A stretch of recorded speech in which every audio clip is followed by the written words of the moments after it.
Happy Friday, everybody.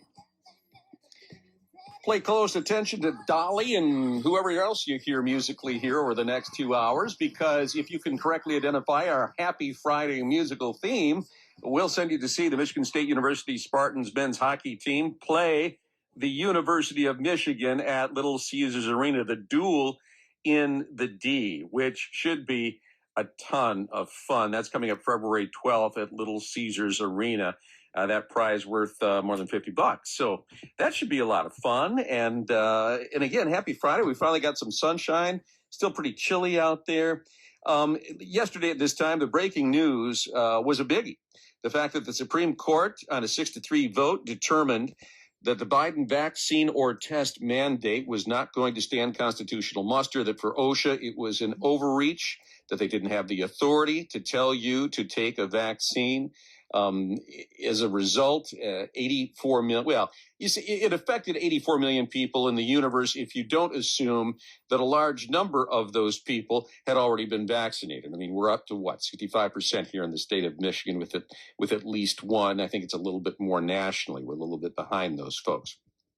But you could almost hear the business community exhale. It was almost audible because the difficulty in navigating this was going to be extreme, especially with the shortage of available tests and the horrible lag in processing time.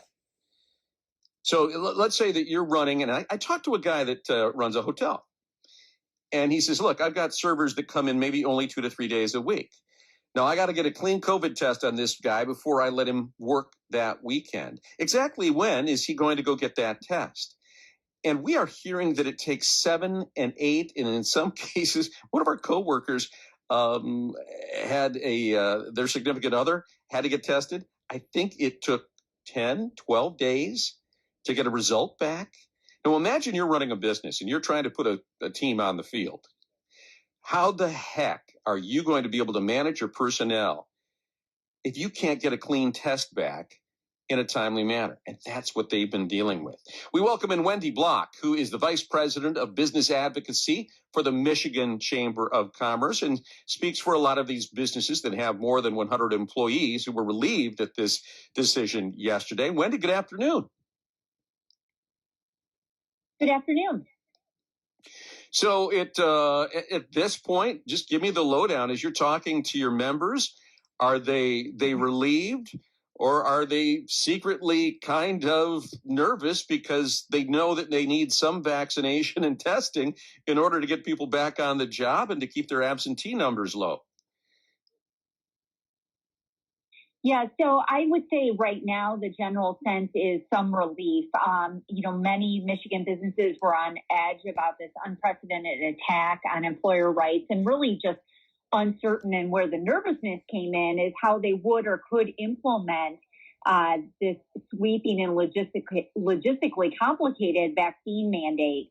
And just kind of what sorts of downstream issues it could create with workers who are vaccine hesitant or vaccine resistant. And the impact that might have on their overall workforce numbers.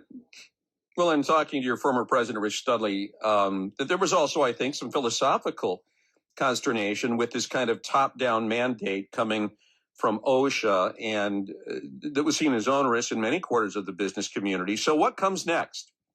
Because as we have seen with Omicron, it's still so disruptive. Are we going to see businesses introduce their own tests, or do you think your members want to see the state have a vaccine mandate?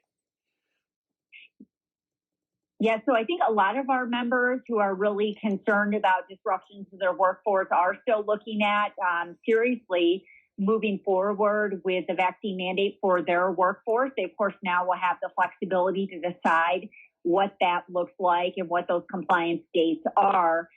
Many are prepared to ramp up testing, with this new announcement with the Biden administration that people will be able to secure up to 8 tests through their insurance policy per month for family member covered by that plan. That certainly creates a situation where people are able to get better access to tests and to stay home if they are sick.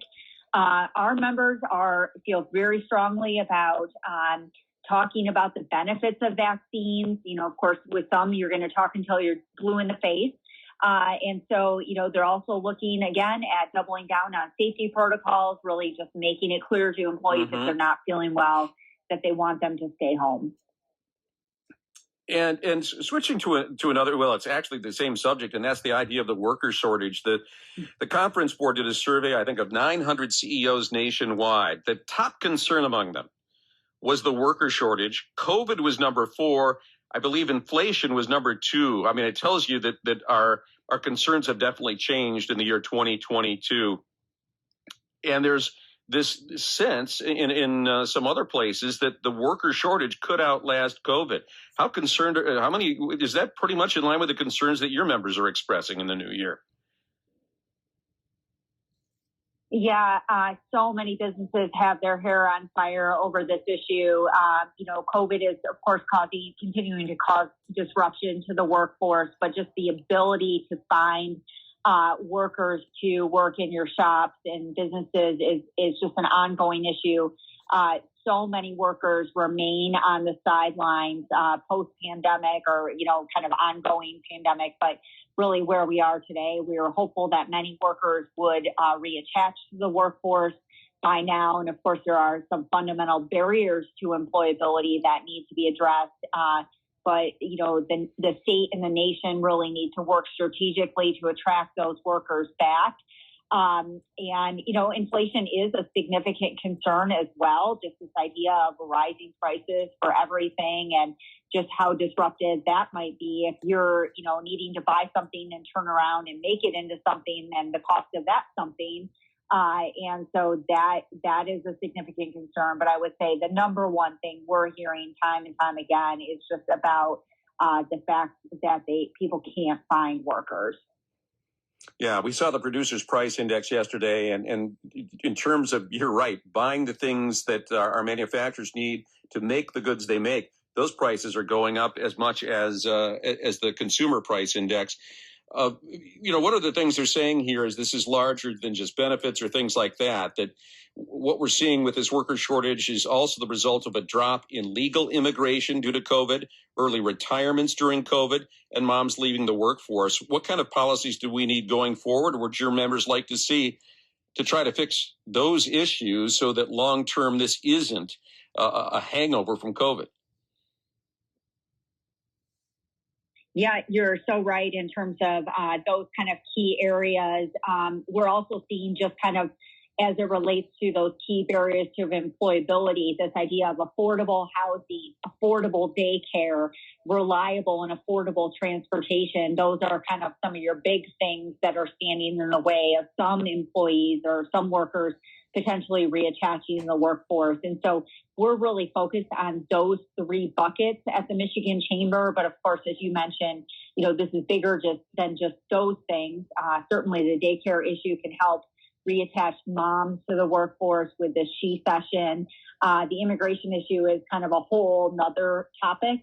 The legal immigration issue is that maybe we can talk about at a different time because, it could take up a big chunk of your segment. Right. Oh, no, you're right. And it certainly deserves a more detailed discussion than that. But yeah, all 3 areas certainly need work going forward to get out of this shortage. Wendy, thank you so much. Have a wonderful weekend. And we always appreciate the work of the folks at the Chamber. Appreciate the opportunity to chat. Have a good one. I sure will. The new numbers are in for COVID. We will update.